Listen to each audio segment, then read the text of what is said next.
Bonjour تاسع، معكم مدام مها.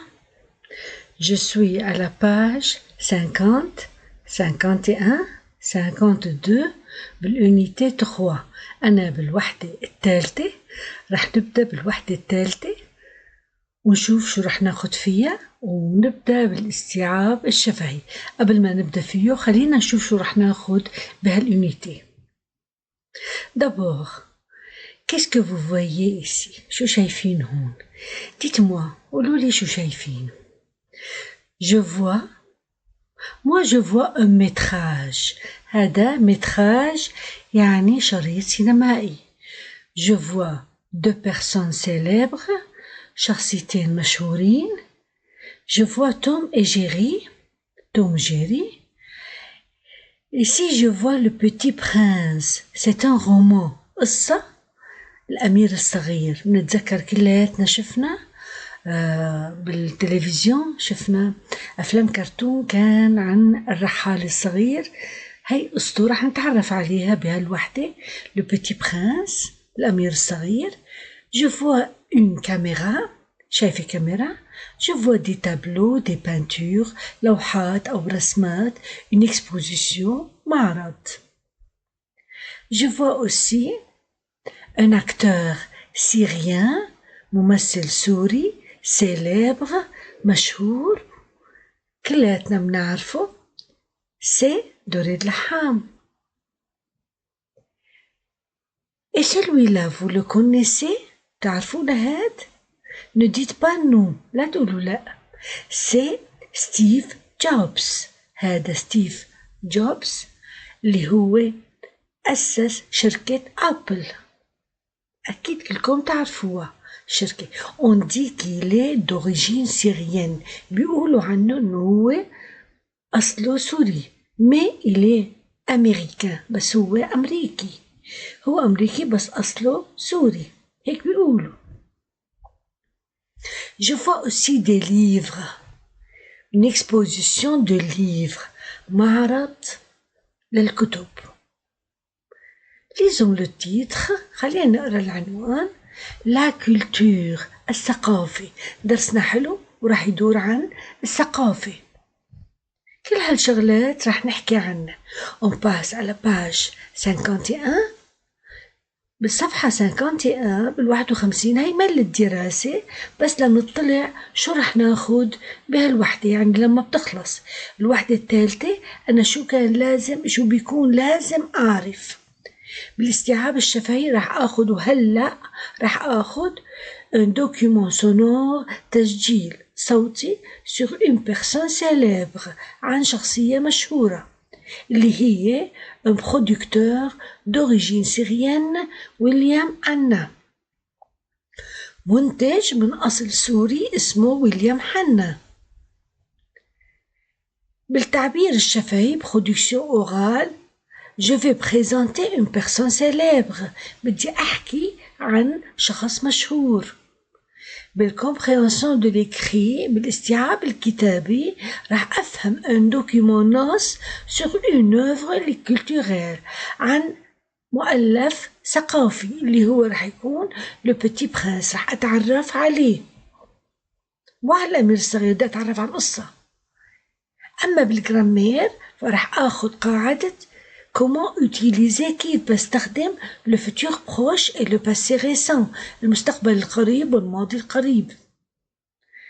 على production écrite، بالتعبير الكتابي واللي كلياتنا بنخاف منه، يعني الموضوع. طبعا نحن ما بنخاف غيرنا بس. on va présenter une œuvre culturelle، راح نقدم مؤلف ثقافي غير الأمير الصغير. من عننا نكون شغلي قديانينا ونحكي عنها ونتعاون مع بعض. أما بالفونيتيك، بالصوتيات، فأنا بدأ أتعلم comment prononcer، كيف ألفظ le son، وي كيف بلفظ اللفظ، وي وكتابته بالصوتيات هيك. وبيبقى عندي بالأخير جوتي على ليكتير، حصة المطالعة اللي هي ليغ ان كونت، نقرأ قصة. أشتي دو تان، شراء الوقت. القصة هذا اسمه. أنا بحب القصص، يا ريت نبدأ بالقصة وكلكم أكيد بتحبوها. معلش كمان درسنا حلو. on passe على باج 52 راح ننتقل على صفحة 52 اللي هي درسنا اليوم compréhension et interaction orale بالاستيعاب والتفاعل الشفهي. Avant de commencer, regardez l'image, observez la scène, puis répondez oralement aux questions وجاوب شفهيا ما فيش كتابي. Qu'est-ce qu'on voit dans cette scène؟ ماذا نرى؟ Qu'est-ce qu'on voit dans cette scène؟ شو شايفين بهالمشهد؟ Je vois deux personnes célèbres avec Tom et Jerry, شخصين مشهورين مع توم وجيري. Je vois le présentateur, شايف المذيع en direct ببث مباشر dans un studio de radio في بث إذاعي راديو et non pas télévision راديو مثل ما احنا شايفين. Qui sont ces personnes؟ من هدول الأشخاص؟ Ce sont les créateurs de Tom et Jerry. هن اللي اخترعوا توم وجيري. Ce sont des producteurs. هدول المنتجين والمؤلفين les inventeurs les créateurs اللي اخترعوا شخصية le duo الثنائي توم et Jerry.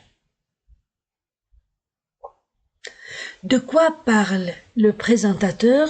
وعن شو بده يحكي المذيع؟ رح نشوف انه il va parler de la vie de William Hanna. بده يحكي عن حياة ويليام حنا اللي هو producteur المنتج. On va maintenant on passe au texte. رح ننتقل للنص ونشوفه. هو بالصف رح تسمعوه. أنا هون رح فرجيكم إياه وأقرأ مرة ومرة بشرحه. هو بباج بالدليل دليل المعلم باج 64 بصفحة 64. بس بالصف بتسمعوا. معلش هلا عرفتوه بالصف بتسمعوا. Chers auditeurs, bonjour. Vous êtes sur Radio FM. Aujourd'hui, nous allons parler d'une des légendes des dessins animés, William Denby Hanna, connu Bill Hanna, est un producteur et auteur américain d'origine syrienne, ingénieur et journaliste de formation. Il a commencé sa carrière dans les films d'animation à Hollywood, travaillant principalement au département des scénarios. Il sera également compositeur. Plus tard, il a rencontré Joseph Barbera. Les deux hommes vont créer le duo Tom et Jerry, qui connaîtra un incroyable succès, remportant notamment pas moins de 7 Oscars, ce qui a donné à ce duo une renommée mondiale. Ensuite, William Hanna et Joseph Barbera fondent leur propre maison de production, Hanna-Barbera, et se tournent vers la télévision, continuant le duo de Tom et Jerry, et ils deviennent de grands personnages de l'animation. معلش لو ما كتير فهمنا بنرجع هلا بنشرحه. Chers auditeurs, bonjour. صباح الخير أعزائنا المستمعين. auditeur مستمع. téléspectateur مشاهدين التلفزيون بس. auditeur مستمعين. مستمعين الأعزاء صباح الخير. Vous êtes sur Radio FM. أنتم معنا في إذاعة راديو FM. Aujourd'hui, اليوم nous allons parler رح نحكي اليوم d'une des légendes des dessins animés عن أسطورة من أساطير الرسوم المتحركة. ويليام ديمبي هانا اسمه الأصلي ويليام ديمبي هانا كونو المعروف ببيل هانا. إذا وقت بتشوفوا أفلام كرتون تبع توم وجيري رح تشوفوا اسمه في البداية محطوط. est un producteur هو منتج et auteur américain ومؤلف أمريكي d'origine syrienne من أصل سوري. Ingénieur et journaliste de formation. مهندس وصحفي بالتدريب.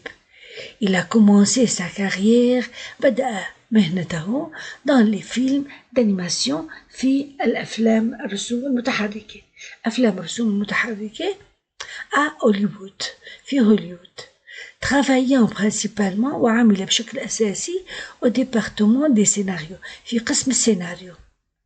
Il sera également compositeur هو كمان مؤلف موسيقي.